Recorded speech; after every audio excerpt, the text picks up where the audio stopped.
ಒಂದು ಕಾಲದಲ್ಲಿ ಇಡೀ ಬ್ರಿಟಿಷ್ ಸರ್ಕಾರವನ್ನೇ ಗಡಗಡ ನಡುಗಿಸಿದಂಥ ಮಹಾನ್ ಸೇನಾನಿ ಯಾರಪ್ಪ ಅಂತ ಹೇಳಿದ್ರೆ ನಮ್ಮ ದೇಶದ ವೀರ ಸೇನಾನಿ ನೇತಾಜಿ ಸುಭಾಷ್ ಚಂದ್ರ ಬೋಸ್.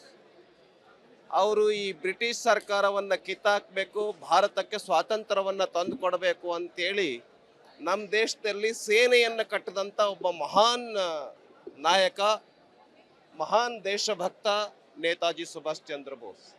ಅಸ್ಸಾಂ ಪ್ರದೇಶದ ಮೊಯ್ರಾಂಗ್ ಎನ್ನುವಂಥ ಪ್ರದೇಶದಿಂದ ಅವರು ದೆಹಲಿ ಚಲೋಗೆ ಕರೆ ಕೊಡ್ತಾರೆ.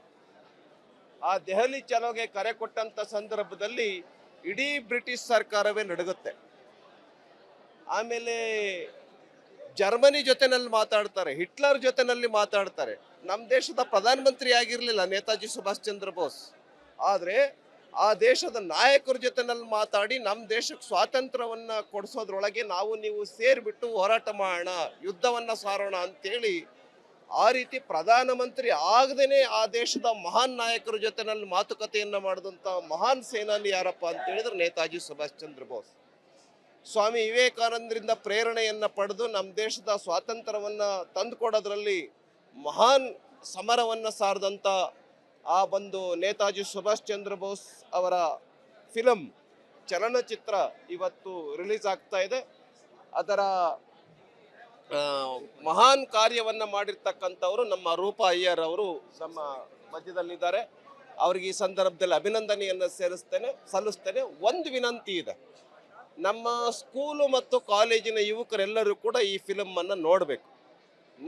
ನೇತಾಜಿ ಸುಭಾಷ್ ಚಂದ್ರ ಬೋಸ್ ಅವರ, ಸ್ವಾಮಿ ವಿವೇಕಾನಂದರ, ಈ ದೇಶದ ಇವತ್ತಿನ ಪರಿಸ್ಥಿತಿಗೆ ಅವರು ಹೇಗೆ ಕಾರಣರಾದರು ಅನ್ನುವಂಥದ್ದನ್ನು ತಾವೆಲ್ಲರೂ ಕೂಡ ಅರ್ಥ ಮಾಡ್ಕೊಳ್ಬೇಕು, ಆ ಫಿಲಮನ್ನು ನೋಡಬೇಕು ಅಂತೇಳಿ ನಾನು ಈ ಸಂದರ್ಭದಲ್ಲಿ ವಿನಂತಿಯನ್ನು ಮಾಡ್ತೇನೆ. ಒಂದು ಕಾಲದಲ್ಲಿ ಇಡೀ ಬ್ರಿಟಿಷ್ ಸರ್ಕಾರವನ್ನೇ ಗಡಗಡ ನಡುಗಿಸಿದಂಥ ಮಹಾನ್ ಸೇನಾನಿ ಯಾರಪ್ಪ ಅಂತ ಹೇಳಿದ್ರೆ ನಮ್ಮ ದೇಶದ ವೀರ ಸೇನಾನಿ ನೇತಾಜಿ ಸುಭಾಷ್ ಚಂದ್ರ ಬೋಸ್. ಅವರು ಈ ಬ್ರಿಟಿಷ್ ಸರ್ಕಾರವನ್ನು ಕಿತ್ತಾಕಬೇಕು, ಭಾರತಕ್ಕೆ ಸ್ವಾತಂತ್ರ್ಯವನ್ನು ತಂದು ಕೊಡಬೇಕು ಅಂತೇಳಿ ನಮ್ಮ ದೇಶದಲ್ಲಿ ಸೇನೆಯನ್ನು ಕಟ್ಟಿದಂಥ ಒಬ್ಬ ಮಹಾನ್ ನಾಯಕ, ಮಹಾನ್ ದೇಶಭಕ್ತ ನೇತಾಜಿ ಸುಭಾಷ್ ಚಂದ್ರ ಬೋಸ್. ಅಸ್ಸಾಂ ಪ್ರದೇಶದ ಮೊಯ್ರಾಂಗ್ ಎನ್ನುವಂಥ ಪ್ರದೇಶದಿಂದ ಅವರು ದೆಹಲಿ ಚಲೋಗೆ ಕರೆ ಕೊಡ್ತಾರೆ. ಆ ದೆಹಲಿ ಚಲೋಗೆ ಕರೆ ಕೊಟ್ಟಂಥ ಸಂದರ್ಭದಲ್ಲಿ ಇಡೀ ಬ್ರಿಟಿಷ್ ಸರ್ಕಾರವೇ ನಡುಗುತ್ತೆ. ಆಮೇಲೆ ಜರ್ಮನಿ ಜೊತೆನಲ್ಲಿ ಮಾತಾಡ್ತಾರೆ, ಹಿಟ್ಲರ್ ಜೊತೆನಲ್ಲಿ ಮಾತಾಡ್ತಾರೆ. ನಮ್ಮ ದೇಶದ ಪ್ರಧಾನಮಂತ್ರಿ ಆಗಿರಲಿಲ್ಲ ನೇತಾಜಿ ಸುಭಾಷ್ ಚಂದ್ರ ಬೋಸ್, ಆದರೆ ಆ ದೇಶದ ನಾಯಕರ ಜೊತೆನಲ್ಲಿ ಮಾತಾಡಿ ನಮ್ಮ ದೇಶಕ್ಕೆ ಸ್ವಾತಂತ್ರ್ಯವನ್ನು ಕೊಡಿಸೋದ್ರೊಳಗೆ ನಾವು ನೀವು ಸೇರಿಬಿಟ್ಟು ಹೋರಾಟ ಮಾಡೋಣ, ಯುದ್ಧವನ್ನು ಸಾರೋಣ ಅಂತೇಳಿ ಆ ರೀತಿ ಪ್ರಧಾನಮಂತ್ರಿ ಆಗದೇನೆ ಆ ದೇಶದ ಮಹಾನ್ ನಾಯಕರ ಜೊತೆನಲ್ಲಿ ಮಾತುಕತೆಯನ್ನು ಮಾಡಿದಂಥ ಮಹಾನ್ ಸೇನಾನಿ ಯಾರಪ್ಪ ಅಂತ ಹೇಳಿದ್ರೆ ನೇತಾಜಿ ಸುಭಾಷ್ ಚಂದ್ರ ಬೋಸ್. ಸ್ವಾಮಿ ವಿವೇಕಾನಂದರಿಂದ ಪ್ರೇರಣೆಯನ್ನು ಪಡೆದು ನಮ್ಮ ದೇಶದ ಸ್ವಾತಂತ್ರ್ಯವನ್ನು ತಂದುಕೊಡೋದ್ರಲ್ಲಿ ಮಹಾನ್ ಸಮರವನ್ನು ಸಾರಿದಂಥ ಆ ಒಂದು ನೇತಾಜಿ ಸುಭಾಷ್ ಚಂದ್ರ ಬೋಸ್ ಅವರ ಫಿಲಮ್ ಚಲನಚಿತ್ರ ಇವತ್ತು ರಿಲೀಸ್ ಆಗ್ತಾ ಇದೆ. ಅದರ ಮಹಾನ್ ಕಾರ್ಯವನ್ನು ಮಾಡಿರ್ತಕ್ಕಂಥವರು ನಮ್ಮ ರೂಪಾ ಅಯ್ಯರ್ ಅವರು ನಮ್ಮ ಮಧ್ಯದಲ್ಲಿದ್ದಾರೆ. ಅವ್ರಿಗೆ ಈ ಸಂದರ್ಭದಲ್ಲಿ ಅಭಿನಂದನೆಯನ್ನು ಸಲ್ಲಿಸ್ತೇನೆ. ಒಂದು ವಿನಂತಿ ಇದೆ, ನಮ್ಮ ಸ್ಕೂಲು ಮತ್ತು ಕಾಲೇಜಿನ ಯುವಕರೆಲ್ಲರೂ ಕೂಡ ಈ ಫಿಲಮನ್ನು ನೋಡಬೇಕು. ನೇತಾಜಿ ಸುಭಾಷ್ ಚಂದ್ರ ಬೋಸ್ ಅವರ, ಸ್ವಾಮಿ ವಿವೇಕಾನಂದರ, ಈ ದೇಶದ ಇವತ್ತಿನ ಪರಿಸ್ಥಿತಿಗೆ ಅವರು ಹೇಗೆ ಕಾರಣರಾದರು ಅನ್ನುವಂಥದ್ದನ್ನು ತಾವೆಲ್ಲರೂ ಕೂಡ ಅರ್ಥ ಮಾಡ್ಕೊಳ್ಬೇಕು, ಆ ಫಿಲಮನ್ನು ನೋಡಬೇಕು ಅಂತೇಳಿ ನಾನು ಈ ಸಂದರ್ಭದಲ್ಲಿ ವಿನಂತಿಯನ್ನು ಮಾಡ್ತೇನೆ. ಒಂದು ಕಾಲದಲ್ಲಿ ಇಡೀ ಬ್ರಿಟಿಷ್ ಸರ್ಕಾರವನ್ನೇ ಗಡಗಡ ನಡುಗಿಸಿದಂಥ ಮಹಾನ್ ಸೇನಾನಿ ಯಾರಪ್ಪ ಅಂತ ಹೇಳಿದ್ರೆ ನಮ್ಮ ದೇಶದ ವೀರ ಸೇನಾನಿ ನೇತಾಜಿ ಸುಭಾಷ್ ಚಂದ್ರ ಬೋಸ್. ಅವರು ಈ ಬ್ರಿಟಿಷ್ ಸರ್ಕಾರವನ್ನು ಕಿತ್ತಾಕಬೇಕು, ಭಾರತಕ್ಕೆ ಸ್ವಾತಂತ್ರ್ಯವನ್ನು ತಂದು ಕೊಡಬೇಕು ಅಂತೇಳಿ ನಮ್ಮ ದೇಶದಲ್ಲಿ ಸೇನೆಯನ್ನು ಕಟ್ಟಿದಂಥ ಒಬ್ಬ ಮಹಾನ್ ನಾಯಕ, ಮಹಾನ್ ದೇಶಭಕ್ತ ನೇತಾಜಿ ಸುಭಾಷ್ ಚಂದ್ರ ಬೋಸ್. ಅಸ್ಸಾಂ ಪ್ರದೇಶದ ಮೊಯ್ರಾಂಗ್ ಎನ್ನುವಂಥ ಪ್ರದೇಶದಿಂದ ಅವರು ದೆಹಲಿ ಚಲೋಗೆ ಕರೆ ಕೊಡ್ತಾರೆ. ಆ ದೆಹಲಿ ಚಲೋಗೆ ಕರೆ ಕೊಟ್ಟಂಥ ಸಂದರ್ಭದಲ್ಲಿ ಇಡೀ ಬ್ರಿಟಿಷ್ ಸರ್ಕಾರವೇ ನಡುಗುತ್ತೆ. ಆಮೇಲೆ ಜರ್ಮನಿ ಜೊತೆನಲ್ಲಿ ಮಾತಾಡ್ತಾರೆ, ಹಿಟ್ಲರ್ ಜೊತೆನಲ್ಲಿ ಮಾತಾಡ್ತಾರೆ. ನಮ್ಮ ದೇಶದ ಪ್ರಧಾನಮಂತ್ರಿ ಆಗಿರಲಿಲ್ಲ ನೇತಾಜಿ ಸುಭಾಷ್ ಚಂದ್ರ ಬೋಸ್, ಆದರೆ ಆ ದೇಶದ ನಾಯಕರ ಜೊತೆನಲ್ಲಿ ಮಾತಾಡಿ ನಮ್ಮ ದೇಶಕ್ಕೆ ಸ್ವಾತಂತ್ರ್ಯವನ್ನು ಕೊಡಿಸೋದ್ರೊಳಗೆ ನಾವು ನೀವು ಸೇರಿಬಿಟ್ಟು ಹೋರಾಟ ಮಾಡೋಣ, ಯುದ್ಧವನ್ನು ಸಾರೋಣ ಅಂತೇಳಿ ಆ ರೀತಿ ಪ್ರಧಾನಮಂತ್ರಿ ಆಗದೇನೆ ಆ ದೇಶದ ಮಹಾನ್ ನಾಯಕರ ಜೊತೆನಲ್ಲಿ ಮಾತುಕತೆಯನ್ನು ಮಾಡಿದಂಥ ಮಹಾನ್ ಸೇನಾನಿ ಯಾರಪ್ಪ ಅಂತ ಹೇಳಿದ್ರೆ ನೇತಾಜಿ ಸುಭಾಷ್ ಚಂದ್ರ ಬೋಸ್.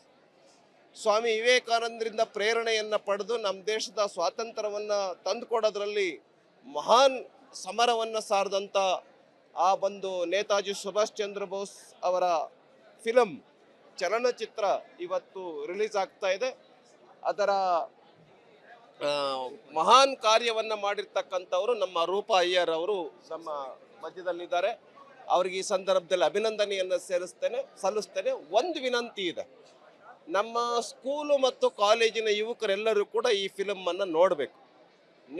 ನೇತಾಜಿ ಸುಭಾಷ್ ಚಂದ್ರ ಬೋಸ್ ಅವರ, ಸ್ವಾಮಿ ವಿವೇಕಾನಂದರ, ಈ ದೇಶದ ಇವತ್ತಿನ ಪರಿಸ್ಥಿತಿಗೆ ಅವರು ಹೇಗೆ ಕಾರಣರಾದರು ಅನ್ನುವಂಥದ್ದನ್ನು ತಾವೆಲ್ಲರೂ ಕೂಡ ಅರ್ಥ ಮಾಡ್ಕೊಳ್ಬೇಕು, ಆ ಫಿಲಮನ್ನು ನೋಡಬೇಕು ಅಂತೇಳಿ ನಾನು ಈ ಸಂದರ್ಭದಲ್ಲಿ ವಿನಂತಿಯನ್ನು ಮಾಡ್ತೇನೆ.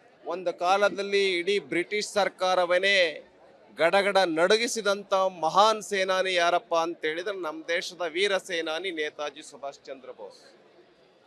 ಅವರು ಈ ಬ್ರಿಟಿಷ್ ಸರ್ಕಾರವನ್ನು ಕಿತ್ತಾಕಬೇಕು, ಭಾರತಕ್ಕೆ ಸ್ವಾತಂತ್ರ್ಯವನ್ನು ತಂದು ಕೊಡಬೇಕು ಅಂತೇಳಿ ನಮ್ಮ ದೇಶದಲ್ಲಿ ಸೇನೆಯನ್ನು ಕಟ್ಟಿದಂಥ ಒಬ್ಬ ಮಹಾನ್ ನಾಯಕ, ಮಹಾನ್ ದೇಶಭಕ್ತ ನೇತಾಜಿ ಸುಭಾಷ್ ಚಂದ್ರ ಬೋಸ್. ಅಸ್ಸಾಂ ಪ್ರದೇಶದ ಮೊಯಿರಾಂಗ್ ಎನ್ನುವಂಥ ಪ್ರದೇಶದಿಂದ ಅವರು ದೆಹಲಿ ಚಲೋಗೆ ಕರೆ ಕೊಡ್ತಾರೆ. ಆ ದೆಹಲಿ ಚಲೋಗೆ ಕರೆ ಕೊಟ್ಟಂಥ ಸಂದರ್ಭದಲ್ಲಿ ಇಡೀ ಬ್ರಿಟಿಷ್ ಸರ್ಕಾರವೇ ನಡುಗುತ್ತೆ. ಆಮೇಲೆ ಜರ್ಮನಿ ಜೊತೆನಲ್ಲಿ ಮಾತಾಡ್ತಾರೆ, ಹಿಟ್ಲರ್ ಜೊತೆನಲ್ಲಿ ಮಾತಾಡ್ತಾರೆ. ನಮ್ಮ ದೇಶದ ಪ್ರಧಾನಮಂತ್ರಿ ಆಗಿರಲಿಲ್ಲ ನೇತಾಜಿ ಸುಭಾಷ್ ಚಂದ್ರ ಬೋಸ್, ಆದರೆ ಆ ದೇಶದ ನಾಯಕರ ಜೊತೆನಲ್ಲಿ ಮಾತಾಡಿ ನಮ್ಮ ದೇಶಕ್ಕೆ ಸ್ವಾತಂತ್ರ್ಯವನ್ನು ಕೊಡಿಸೋದ್ರೊಳಗೆ ನಾವು ನೀವು ಸೇರಿಬಿಟ್ಟು ಹೋರಾಟ ಮಾಡೋಣ, ಯುದ್ಧವನ್ನು ಸಾರೋಣ ಅಂತೇಳಿ ಆ ರೀತಿ ಪ್ರಧಾನಮಂತ್ರಿ ಆಗದೇನೆ ಆ ದೇಶದ ಮಹಾನ್ ನಾಯಕರ ಜೊತೆನಲ್ಲಿ ಮಾತುಕತೆಯನ್ನು ಮಾಡಿದಂಥ ಮಹಾನ್ ಸೇನಾನಿ ಯಾರಪ್ಪ ಅಂತ ಹೇಳಿದ್ರೆ ನೇತಾಜಿ ಸುಭಾಷ್ ಚಂದ್ರ ಬೋಸ್. ಸ್ವಾಮಿ ವಿವೇಕಾನಂದರಿಂದ ಪ್ರೇರಣೆಯನ್ನು ಪಡೆದು ನಮ್ಮ ದೇಶದ ಸ್ವಾತಂತ್ರ್ಯವನ್ನು ತಂದುಕೊಡೋದ್ರಲ್ಲಿ ಮಹಾನ್ ಸಮರವನ್ನು ಸಾರಿದಂಥ ಆ ಒಂದು ನೇತಾಜಿ ಸುಭಾಷ್ ಚಂದ್ರ ಬೋಸ್ ಅವರ ಫಿಲಮ್ ಚಲನಚಿತ್ರ ಇವತ್ತು ರಿಲೀಸ್ ಆಗ್ತಾ ಇದೆ. ಅದರ ಮಹಾನ್ ಕಾರ್ಯವನ್ನು ಮಾಡಿರ್ತಕ್ಕಂಥವರು ನಮ್ಮ ರೂಪಾ ಅಯ್ಯರ್ ಅವರು ನಮ್ಮ ಮಧ್ಯದಲ್ಲಿದ್ದಾರೆ. ಅವರಿಗೆ ಈ ಸಂದರ್ಭದಲ್ಲಿ ಅಭಿನಂದನೆಯನ್ನು ಸಲ್ಲಿಸ್ತೇನೆ. ಒಂದು ವಿನಂತಿ ಇದೆ, ನಮ್ಮ ಸ್ಕೂಲು ಮತ್ತು ಕಾಲೇಜಿನ ಯುವಕರೆಲ್ಲರೂ ಕೂಡ ಈ ಫಿಲಮನ್ನು ನೋಡಬೇಕು. ನೇತಾಜಿ ಸುಭಾಷ್ ಚಂದ್ರ ಬೋಸ್ ಅವರ, ಸ್ವಾಮಿ ವಿವೇಕಾನಂದರ, ಈ ದೇಶದ ಇವತ್ತಿನ ಪರಿಸ್ಥಿತಿಗೆ ಅವರು ಹೇಗೆ ಕಾರಣರಾದರು ಅನ್ನುವಂಥದ್ದನ್ನು ತಾವೆಲ್ಲರೂ ಕೂಡ ಅರ್ಥ ಮಾಡ್ಕೊಳ್ಬೇಕು, ಆ ಫಿಲಮನ್ನು ನೋಡಬೇಕು ಅಂತೇಳಿ ನಾನು ಈ ಸಂದರ್ಭದಲ್ಲಿ ವಿನಂತಿಯನ್ನು ಮಾಡ್ತೇನೆ.